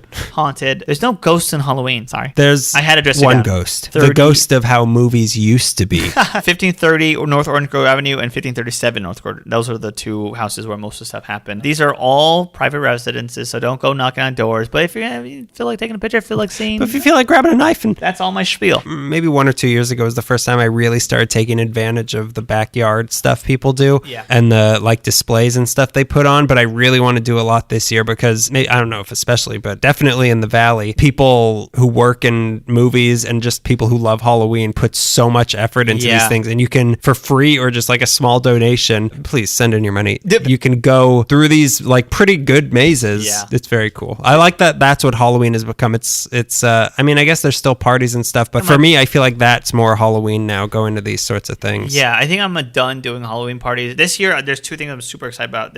We thinking about going to the Bob Baker Marionette Theater. Yeah. Halloween is at the Hollywood Forever Cemetery. Carroll Street on Halloween. Oh, yeah. My favorite thing to do. That's great. But I'm going to go out of county because in Anaheim, they have a Halloween parade, and I'm dying to go. 3 years in a row. Sabotage it. LA Meekly, suck it, Orange County. Who filled in all of our jack-o'-lantern faces? We went to the witch's house that one year. There was a lot of stuff. I think Carroll Street was a lot better, though. Carroll Street is. But we actually got candy at the witch's house, which was nice. Yeah. I got to take a kid. I got to rent a kid. I need to get some kid gloves. You said I could rent a costume. Can I rent a kid's costume with a kid? You know, if it wasn't such a horrible idea, that would be a great idea. To rent a kid? Yeah, to rent a kid to go trick-or-treating with. Yeah. I mean, that's obviously the worst idea you could do, but that would be a great idea. I know some sex traffickers you could talk to if you want to rent kids, okay? Have you ever eaten at Subway? Yeah, I enjoy all that stuff on Halloween. Me too. I mean, parties are fun, but parties in general... We have so much parties in general for you are never fun. Yeah. We've developed such an anxiety about costumes between me and you that I'm like, I don't want to dress up anymore. I know. We made a vow like 5 years ago. We need like a scroll of costume ideas, and I have nothing. Every year comes around, I have nothing. Yeah. This year, if I'm going to dress up, it's going to be like the Fly, because I've been dying to dress like the Fly. I want to be Zorro or the Lone Ranger, but it's so expensive. I can see you as a Lone Ranger walking on the streets on like a Thursday in February. The Lone Ranger on Thanksgiving. Nobody comes to my party. I'm alone. So we've had the party. Now we're all here for one thing. There's one thing Halloween's all about. The candy. Stop it. The candy. It's about gay affairs. And hanging out and being friends with each other in costumes. And I only feel comfortable when I dress like the devil and run around the streets. I only feel comfortable to interact with people when I'm dressed as the devil. And they think I am, and they're trying to sell my soul. The devil's selling his soul to people. Times are tough. What do you got? I'll take it. Yeah. So I already talked about the Abba Zaba. Let's talk about the first store I'm going to get to. Jack's Wholesale Candy. Do you know what this is? No. If you know me, there's only one way I buy candy, and that's bulk. Wholesale and from an anonymous warehouse downtown. Those are my 3 requirements. No paper trail, no receipts. No one can know. Tell nobody. I'm eating this in my car. It's actually in the back of a Chinese restaurant. I say the only Chinese phrase I know, and they're like, "Come on." Lao Wai. that means white person. I thought it meant white devil. It's basically Why not? Yeah. It's not friendly. Yeah, I'm white and I'm dressed as the devil. So up next is the place I never knew existed, but now I have to go here. Jack's Wholesale Candy and Toy Company. This is a short one. It started with a guy named Jack Levy in the early 1930s who sold candy off of a cart on the street around town. And after many years of this, he eventually sold enough candy to upgrade his cart into a building on 8th Street. And he stayed there for 30 years until 1980 when he sold to the Ahmed family, who now run the company. A few years ago, they moved the place into its current location at 777 South Central Avenue downtown. And this is the exciting part. Yeah. Current location, 42,500 square feet of candy. Get out. It's the biggest candy store in downtown LA, and I assume I can't think of what would possibly be bigger in the rest of the city. They sell over 5,000 types of candy, including Mexican and vintage categories. Ooh, look. Ooh, look. Look. They probably supply most of the ice cream trucks in the city with their candy. It's one of those places. Yeah, it's one of those places. It's all wholesale. Anybody can go in and buy whatever you want. They're open every day except Sundays. Along the same lines as Pink's, they're another local company that started almost a century ago out of a cart on the street and have stuck around long enough to become as big as they are. And I need to go because I'm low on 80-pound bags of little spoons with tamarind on them. I really want to go there because I saw pictures and it's like Costco, but just the candy section of Costco. I'm trying to make a joke about Costco's Bruce Banner and it gets hit by radiation blast and it just becomes... You won't like me when I'm wholesale. That's what I was trying to get. Well, actually, you will. I will only deal with you when you're wholesale. You will like me when I'm wholesale. So that was just a short little store. Let's go to the next one. Papa John's in the news today. Oh boy. Well, this isn't him. This is the story of Littlejohn. Okay. They started in 1924 with a couple named Mr. and Mrs. Littlejohn. They were making English toffee that was so good it became the go-to toffee place for the rich and famous in Hollywood. Really? Your sort of place. Yeah. Not fair food. This is... Clark Gable mustache, Dashiell Hammett hair. You have to be above a certain salary line to like this. It's an Certain acquired figures. taste if you acquired enough money. They don't even have a number for how much money I make yet. So many zeros. So many zeros. So many zeros, but with no other numbers involved. Their one and only location opened up in 1946 in the world-famous Farmers Market Really? in Fairfax. And by then, their toffee was so famous, they were renamed Littlejohn's English Toffee House. They're known for their fudge and caramel, and their caramel-coated marshmallows are a big thing. And of course... The toffee. It's still stirred by hand in a copper pot on the premises, and it's so popular that around Christmas time, they're shipping it all over the world. The guy who now owns it is Michael Graves, who, names, familial heritage. He apprenticed at the shop as a teenager and learned how to make the toffee directly from the Littlejohn. So he's the one that's still in charge. Yeah. He's also a graduate of the Pulico School for Candy Making in Hershey, Pennsylvania. In Snickers, Pennsylvania. Snickersburg. He's a graduate of Pop Rocks, Wisconsin University. He changed the recipe slightly when he bought the place in 1983, but it's apparently still great. I've always seen this place. I've never gone because I don't like toffee, but after researching this, suddenly I have an undying desire to have toffee. My tongue is now set to toffee. Do you like toffee? I think I do. I can't remember the last time I had toffee, so if you say it to me, I'm like struggling to remember what it tastes like. Yeah, My taste buds can't I feel recall. like I do like toffee, but I say I don't like toffee. It'd be cool because you're a man of the people. You're I not don't like know. me. Poor man's dirt candy. Yeah, I always see that place at the farmer's market, and I'm sure. I'm staring at them making the candy. But they say it's not free, so I'm not going. I'll be there soon, though. If you're listening, I'll be the one wearing my gimme free candy hat. So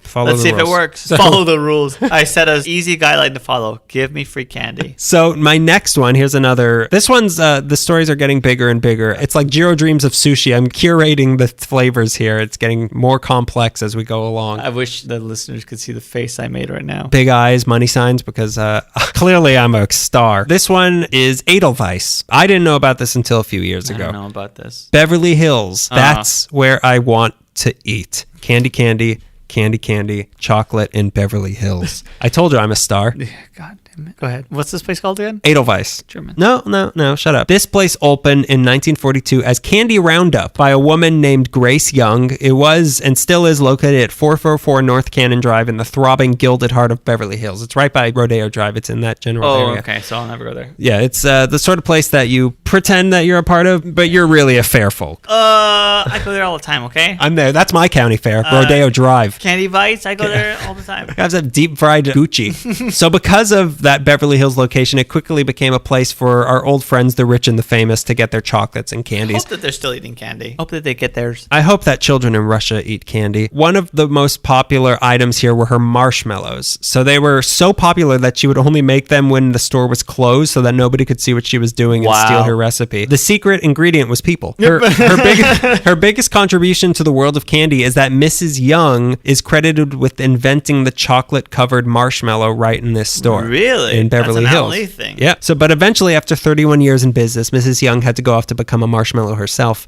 and she retired. And in 1973, she sold the shop to a Swiss man named Hermann Schmidt. And being the Swiss man that he was, he changed the crassly American name of Candy Roundup I love that. to the national flower of Switzerland, Edelweiss. Okay. The Edelweiss. They have candy flowers in Switzerland. He also changed the chocolate provider to a company in Switzerland, so now the store is working with authentic Swiss chocolate. So what? Authentic Swiss chocolate of Los Angeles. Yeah, neutral. A few other innovations Schmidt brought in was something called toastas, which are ground almonds and honey mixed with chocolate, which are nowhere near as popular as something he kind of made the store famous for all over, which is their chocolate-covered pretzels. Oh, yeah. These are extremely popular, and they're shipped all over the world, and I've had them personally. They're very good. This is an endorsement. Oh, I got paid by them. I forgot to tell you. You're not getting any. I met them at the fair. I want it more than you ate it. They're really good. They come in a big red box. Ooh, very primo. nice. Melissa's old boss got them for her, so I ate them.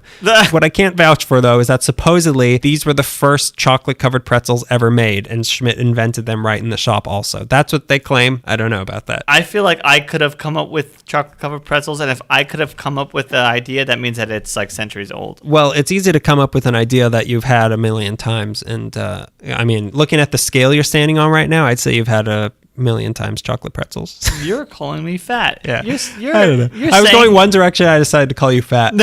you're fat shaming me, and you're saying that my shirt doesn't fit right. Hey, you're gonna let go of that candy barrel you're carrying around? Oh, it's your chest. Oh, it's your chest and body. Don't you want to take off your front backpack? No. So regardless, like I said, this was the place for celebrities to get their candy at Edelweiss. Frank Sinatra loved the maple creams. Katharine That's a lot of Hepburn, things. he liked them his way with maple. Katharine Hepburn wrote about the dark chocolate turtles in her autobiography. Lauren Bacall loved it there. The Reagans, Kirk Douglas, Steven Spielberg, Elton John, Madonna, and Oprah Winfrey. The movie and TV studios themselves are big customers. They said that you've made it in Hollywood when you receive so many chocolates from Edelweiss that they note your favorites in their Rolodex. One princess from Saudi Arabia. She dressed like a princess for Halloween? From Saudi Arabia, yeah. She came to the store to pick out chocolates for her wedding to bring back to Saudi Arabia. Wow. Eventually, Schmidt also had to be turned into a marshmallow, and he sold the store to the Rosen family, who owned it for 15 years before being turned into marshmallows themselves, and put the store up for sale in 1997 when a not-so-young couple of the mother from the Partridge Family, Shirley Jones, and her husband, Marty Ingalls, whose best credit I could find was that he played Pac-Man in the Hanna-Barbera animated Pac-Man series. I didn't. You could brag about that because I didn't get to play Pac-Man in the animated series. Then you haven't made it in Hollywood. So they walked by the store one day. Shirley mentioned to Marty that she loved the chocolates from there. So as a Valentine's gift that year, he bought her the entire store. Wow. Yeah. Eat it all. Pound by pound. Eat it all in front of me. They only owned it for a while before selling to Madeline Zahir in the early 2000s, who now runs the place. They now have a secondary location at the Brentwood Country Mart, but this Beverly Hills one is still the main location, and it's where all the chocolates are made. The kitchen's going from 8 to 4 every workday, and it's still all handmade, and nothing is ever frozen. All of the machines are still the original machines that Mrs. Young used when she first opened the store. I want to go to there. You can't even afford the parking. Hey! Get a real job! The front of the shop is still the same as it was in 1942. They're the second oldest store in Beverly Hills and one of the oldest candy shops in the United States to still be doing this all by hand. They now sell 85 different chocolates and candies, including 9 types of marshmallows, 7 of which are still Mrs. Young's recipe that they keep locked in a vault. Get ready to salivate. Chocolate-covered vanilla, coconut, caramel, toffee, mocha, mint, and walnut. And then the 2 new flavors are s'mores and peanut butter. Oh, s'mores, mint, s'mores. Not s'mores, mint. You can buy 2 mints, you can put them together, but not on the premises. They don't want to see that. Aside from all the chocolate they make, which is necessary, probably the most important contribution the store has made to the world came when another certain celebrity customer who loved the store came in one day. She parked in the back, came in through the kitchen to avoid paparazzi, and one day she noticed the machinery and got an idea for an episode of her show. What if a crazy loon like me tried to make chocolates on a thing like this? She wackily said to herself. That woman, Lucille Ball, in Edelweiss's kitchen is where she got the idea for the Chocolate Factory episode of I Love Lucy. The machine that inspired her is still there today and being used. It's the chocolate enrober. I want to touch it. I want to eat the whole machine. I can't keep up with the machine, so I ate the machine. I ate the machine, and now I'm the machine. So that's, let's get away from chocolate for a second. Yeah, I think you've had enough. I wanted more sweets. I'm not a huge fan of sweets. I like chocolates. I hope that the microphone caught me rolling my eyes at you. It's because the chocolate phone likes chocolate. The chocolate phone. I have so much candy. Hello, Crunch Bar. Mr. President. Look. And you're eating the phone as you answer it. I can't finish the call. I don't know what he wanted. My next one. Let's keep moving. A candy store in Little Tokyo named Fugetsu-do. Fugetsu-do about it. This shop sells a different type of candy than we've been talking about from the Far East, which is mochi and manju. Oh, mochi. I've had mochi before. So you know mochi, and apparently manju is similar, but while mochi is made from rice cake, manju is made from rice powder, so it's more flaky and cakey, but the real star here seems to be the mochi. Do you like mochi? Yeah. I don't like mochi. Oh. Are we still friends? Or No. Nochi. Nochi. It's not quite sweet enough for me. It's not the right sort of sweetness. I kind of like the chewiness, but the sweetness isn't, I don't know. It's a weird sort of flavor for me. You're a baby. No, I'm not a baby. I'm an adult. You're a baby. I'm an adult and I'm eating rice. I'm an adult that likes really chocolatey things over really sweet things. So this mochi was first made by a man named Saichi Kito, who was living in Gifu, Japan. He was an apprentice at a candy shop where he met a woman named Tay, and they called it Mochi Love. Oh my God, you love parody songs. That's not a parody. This is hardcore comedy. This is satire. The problem was Tay's family didn't want her marrying a lowly candy apprentice, so in May 1903, they moved right here to Los Angeles to build a more respectable life. Originally, when they came here, Saichi was apparently building track for a Pacific Electric, but of course, they were living in Little Tokyo, where there was a not-so-little population of people who come from the country of Tokyo, and he saw that there was a piece of his native culture missing among the population, which was mochi. So nobody was making mochi, so he started making some of his own to sell to people, and by November of that year, he and some of his friends opened up Fugetsu-do at 315 East 1st Street, where it still is today. I want to go to it now. I want to go to all these places. I don't like toffee, I don't like mochi, and I want to go eat them. Oh my god. This was the first mochi store in the city and remained the only mochi store in the city until the 1990s. Wow. So they had a 90-year monopoly. They are also the oldest candy store in the city. So the name Fugetsu-do is apparently just the name of a lot of candy stores in Japan, like how a bunch of diners are called Joe's Cafe. Oh, It right. was a generic name, the candy shop. And it became so silly that it became the butt of a joke. Yeah. And then it just became Eat it, standard. Fugetsus. I don't get it. I don't get it, but I'm going to eat that. Who's Fugetsu? So, of course, the shop was popular because aside from just being candy, mochi is a big part of a lot of religious and milestone events in Japanese life. You have them during holidays, you have them at weddings, you have them at funerals. There's a tradition that when you turn 1 year old, they make a 1 kilo mochi blob that they wrap in cloth and strap to your back and see if you can like stand up straight. Let's see if this food hurts you. From mochi to mochi, manju to manju. That's what they're trying to tell kids. We are all mochi. The biggest time of year, though, is New Year's Day, where it's tradition to have a special sugarless mochi called komochi that you eat in a soup. So business was good, and Saichi was a good businessman. He would make mochi deliveries on rainy days when people didn't want to get wet for their mochi, and he also carried copies of the Rafu Shimpo in the store, which was the local Little Tokyo newspaper, so people would come in and get a copy of the newspaper, and then since they're there, I'm getting some mochi. Okay, I'm getting some candies. But eventually, his friends who he was running the shop with died, and it was up to him. They tried to lift too much mochi blob at once. When you're 75, you got to have a 75 kilo mochi blob, and that'll just kill you. It was up to him to run the place on his own for 25 years. So he and his wife had 12 kids, but 5 of them died young. So the remaining 7, he had help out in the shop along with his wife. But sadly, in 1921, his wife also died. So now he was stuck not only running a business on his own, but raising 7 kids on his own. So let it be known, raising 7 employees. Let it be known that it's impossible to do that. So he had to make the choice to send several of his kids back to Japan to be raised by his family to lighten the load, take a few mochi kilos off the back. So one of these kids was his son Roy, who was the youngest. He was 1 year old, so he got sent to Japan. Eventually, Roy moved back to LA in 1935. So he was a Los Angeles-born Japanese American who was raised in Japan and came back to LA in time for high school and spoke no English. Oh boy. So he went to Belmont High School and he learned English and worked in the store with his dad. So this is how it went for a while. And then Pearl Harbor hit.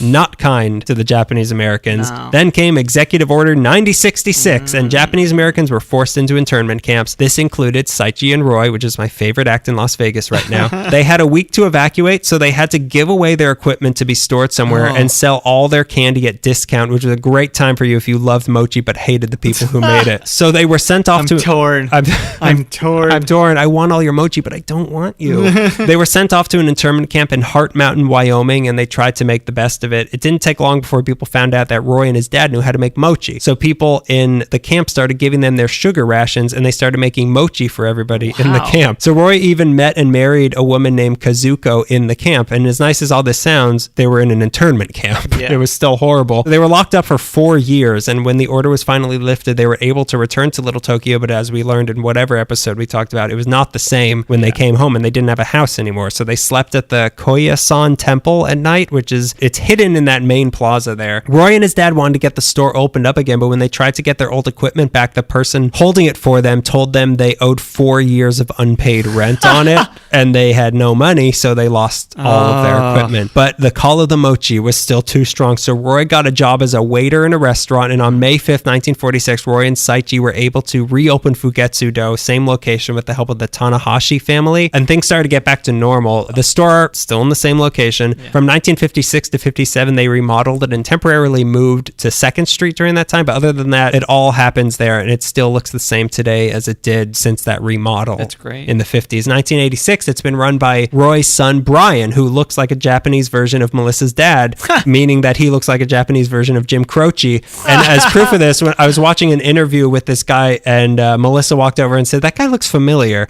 And I had to explain. You big Jim This is your Croce father. fan? Yeah, like Jim Croce and fathers. Brian started working at the store as a kid, as has become Quito family tradition. And as a teenager, he started a snow cone business out of the store as well. I like snow cones. I know you like snow cones, but I don't. No, Ah, I like snow cones. I like it more than mochi, but we're the odd candy couple. we get along like Reese's Pieces and M&Ms. The Rodney King riots were the beginning of dark times for Fugetsu-do and Little Tokyo as a whole. In 1993, just after the riots, Little Tokyo started tanking because people were traumatized and the Japanese community started moving out and visitors stopped coming in. Crime went up, businesses closed. Just as bad, the Japanese community that dispersed from here no longer had a community close at hand, so many started to assimilate and the traditions were left at the curb. Among them, the tradition of mochi. So for a while, Fugetsu-do was the only business on that side of the street in Little Tokyo. This prompted Brian to start the Little Tokyo Anti-Crime Committee to join together the community that remained to try to make Little Tokyo a little bit safer, Little Safe Town.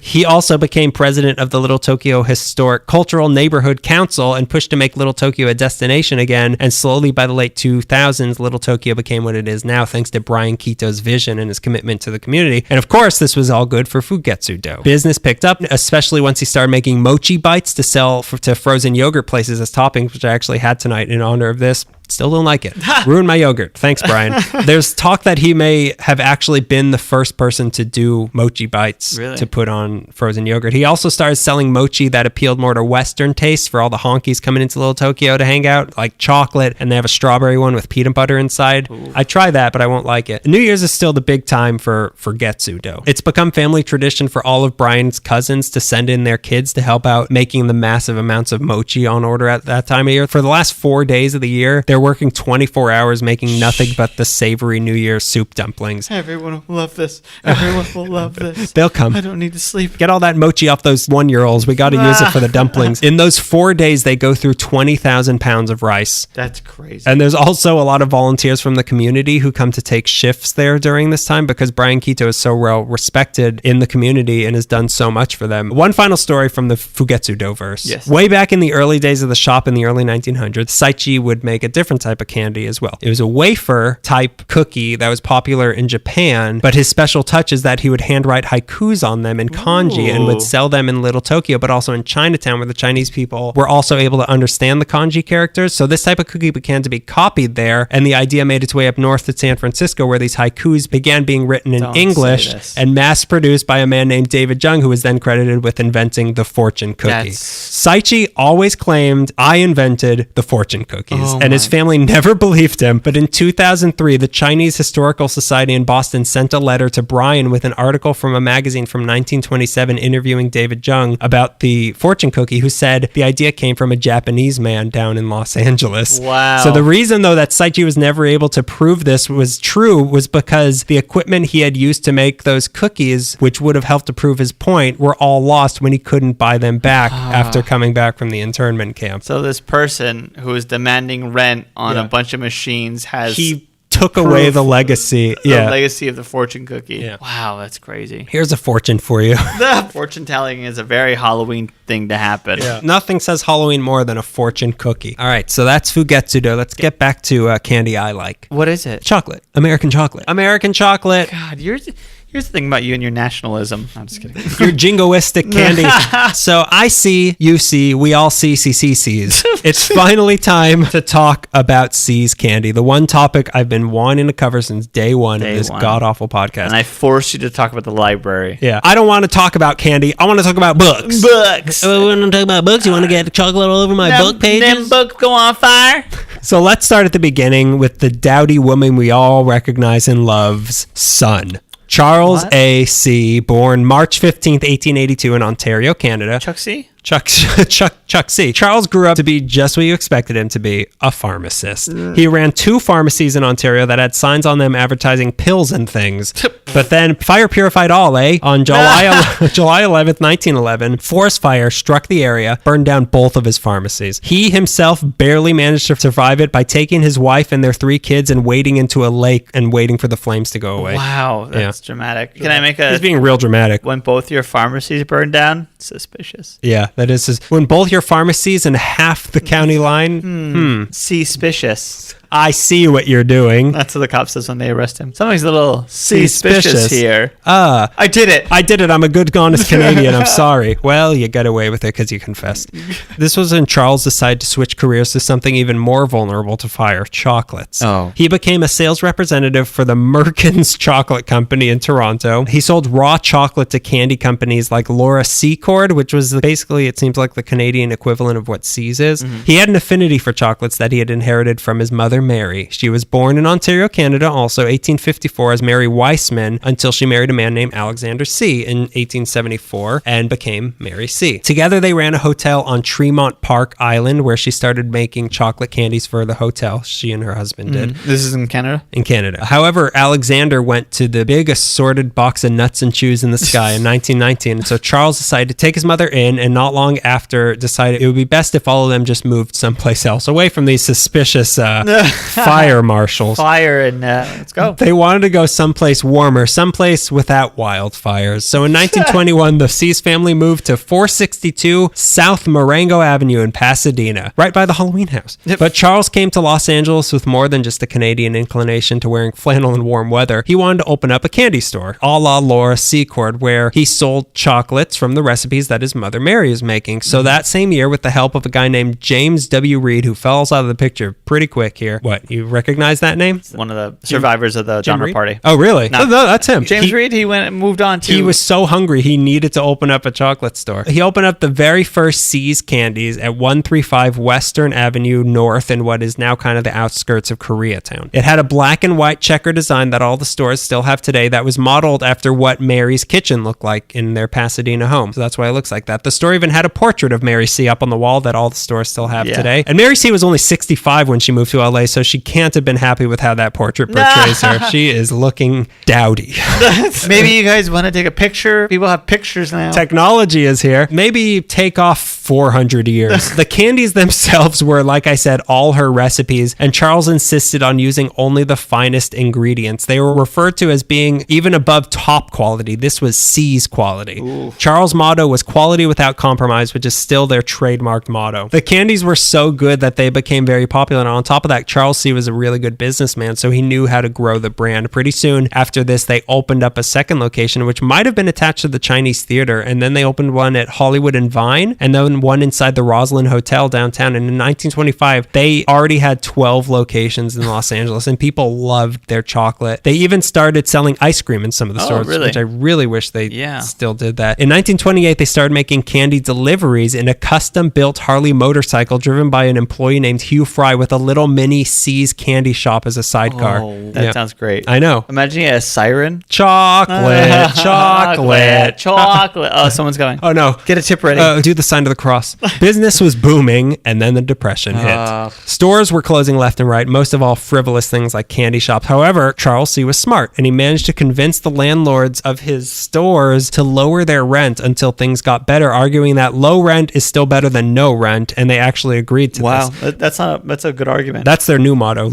C's Candy, low rent or no rent. Still wasn't enough, though. They had to cut their prices from 80 cents a pound down to 50 cents a pound. This was a price cut lower than any of their competitors, and they were still making a higher quality chocolate than everyone else. But the real thing that saved them was that they started offering bulk pricing. So if you bought 50 pounds or more, the price per pound dropped to 42.5 cents. So this brought in a lot of business from local organizations that would buy the candy in bulk and then sell it at their fundraisers for profit. So with these tactics, not only did C's manage to survive the Depression, they had a huge expansion during the Depression. That's really hard to do. It's hard to expand when you're depressed, unless you're eating a lot.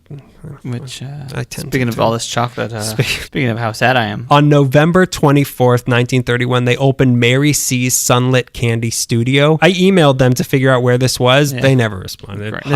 My email went straight into a cherry cordial. Somewhere in LA, it had a big open window facing the street so you could look into their kitchen and watch them making all the chocolates. This grand opening was a big gala event with searchlights and celebrities, but really it was done just in time for the 1932 Olympics, of which C's was a sponsor. They were getting their name out. The Olympics brought a more broad exposure for them outside of LA, which helped them grow even more. They got big enough to open up an entire factory near USC during the Depression. Then between 1936 and 1940, they were able to expand out of LA city limits and opened up 18 of Mary C's dainty white shops in the Bay Area of San Francisco. Why? Why not stay here? Why not keep it local? If a business stays stagnant, It's no good. No, stay stagnant. If the business stays stagnant, that's good business. That's the C's way. I'm picky. I demand loyalty from businesses. That's really great. It's so hard. Like, I've been watching the Dust Bowl from Ken Burns. The idea that anyone was making money. I know that he was Depression is raking in insane. money and building. He built like 40 new locations. Like, during the imagine like in the Depression and just everything feels like everything's financially broken. Yeah. Like, I'm And opening then a new store. There's Like, like C's candy in the middle of a dust storm. you just hear like the hammering of a new construction of a frame of a building, and people like come in from like Yeah. miles. Can I have like, a job? Can I do that? I could do that for a nickel. Now that they had it in San Francisco,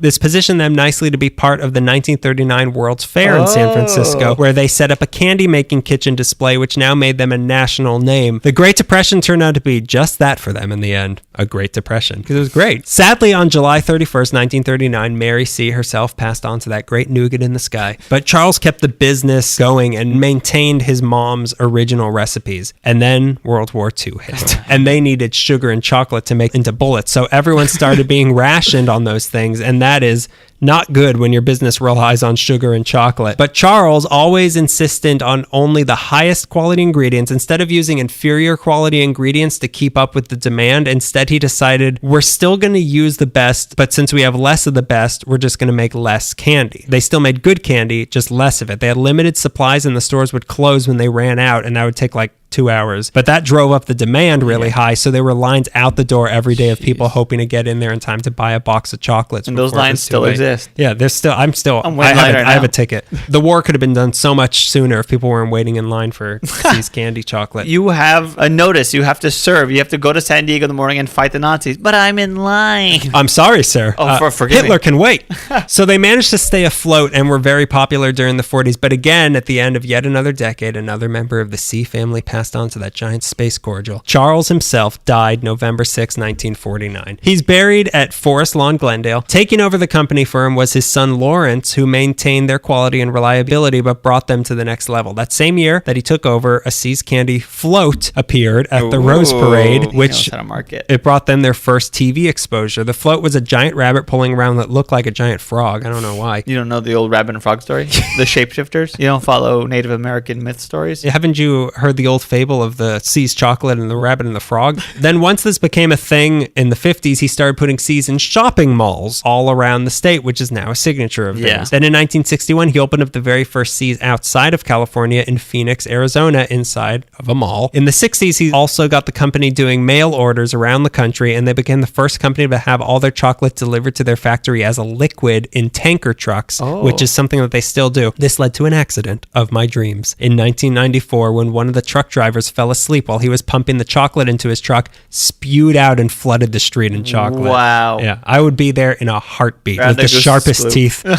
Fighting through concrete. I could still taste some chocolate. But of course, he can't end a decade without a death. And in 1969, Lawrence died, and the company went to his younger brother, Harry, who I guess didn't like chocolate that much. So one of the kids, Lawrence C., it's Harry C. Yeah. Larry and Harry C. I see, Larry C. I see, Harry C. I see what you're doing. Okay. Harry C., we put the company up for sale. This could have been a very bad thing. Luckily, January 1972 is sold to someone who was not only a fan of their business model, but also of their peanut brittle. Warren Buffett. Really? Warren Buffett owns C's Candies. Stop that. It's weird, but it's true. That's so weird. He put people in charge that were already a part of the company and even had worked with the C's and let them keep up the good work. Just do what you're doing. Yeah, do what you're doing, yeah. But having such a major investor behind them also allowed for new expansions for the company. They opened up their first international location in Kowloon, Hong Kong in 1976. 1985, they started making their truffles, which I can't believe they were around for 60 years before they started making truffles. In 1995, they got a website which you could order from. In 1998, they opened up a special factory in Burlingame, right near San Francisco, that focused entirely on making a new product of theirs,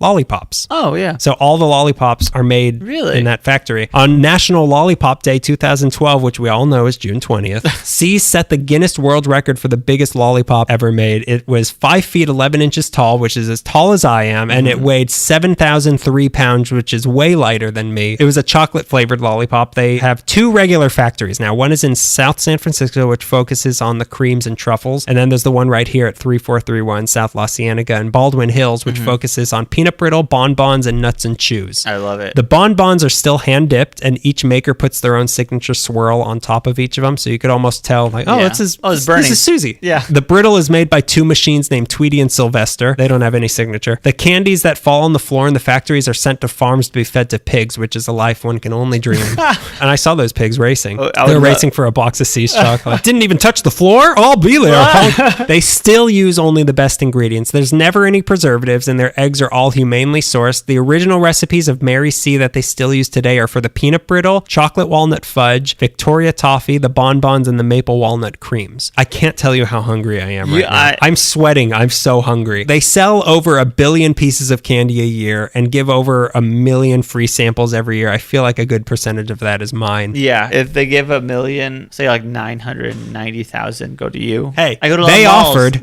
Yeah, I got a lot of shopping to do. They offered when I asked them. 80% of all of these sales happen around Christmas, Valentine's, and Easter. They now And have my grandma's birthday.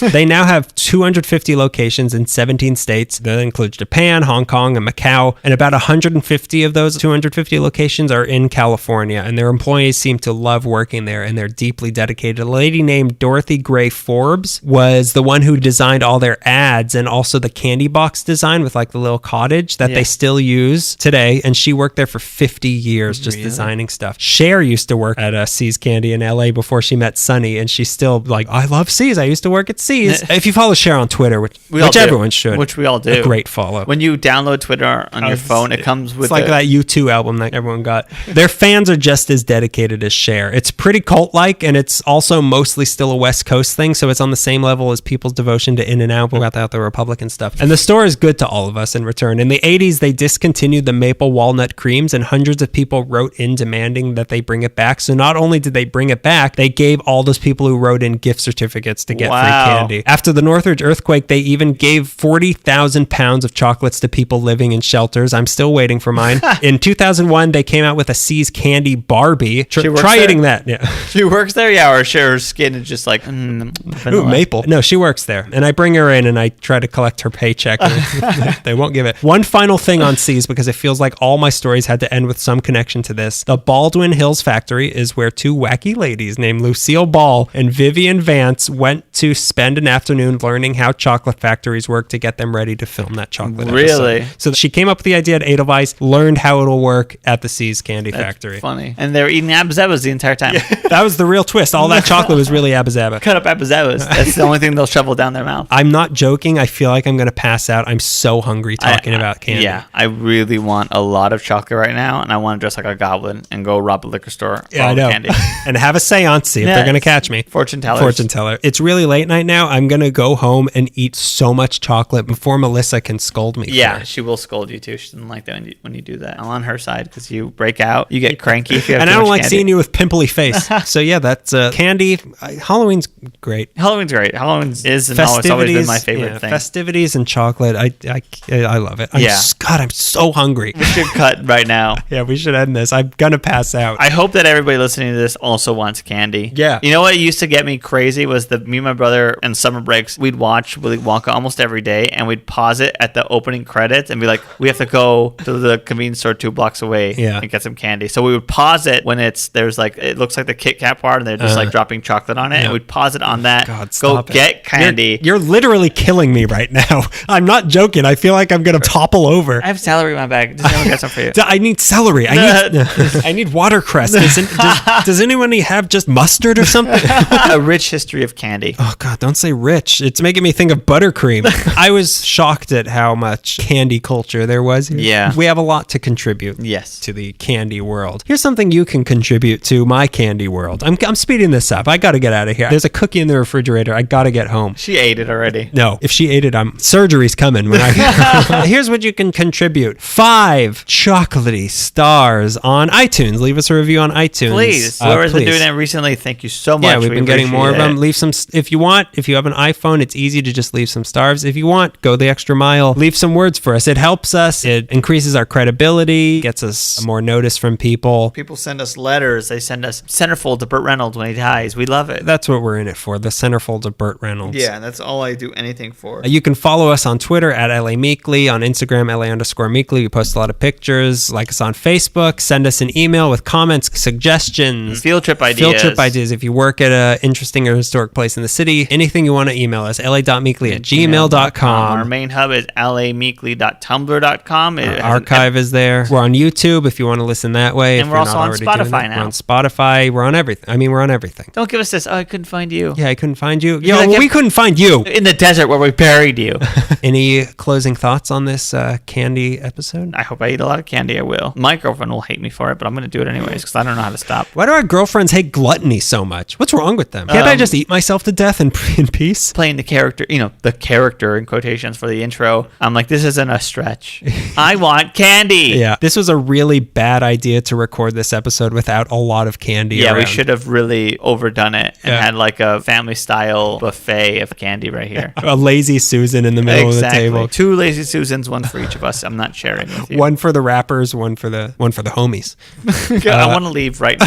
Hey, I hope you all have a good October. I hope you do a lot of fun Halloween things. It's a great month for this. Yeah, and I hope to run into some of you goons out there. Come say hi if you see me. Find us on Halloween. We'll be parked outside of the Sharon Tate murder house like we did one year, and it was so scary. We don't even know if we drove by a dark driveway. We're like, oh god, it meant nothing. Something bad probably happening. And then we went through like Beverly Glen to get back to your place, and I was trying to get you to drive through to Pagan Canyon at night, and you refused. I will not do that. Anyway, really, I'm losing a lot of blood sugar right now. You look really bad. Yeah, have a nice Halloween, everybody. Have a nice Halloween. We'll see you in November, where it's time to... We're doing other things with pumpkins in November.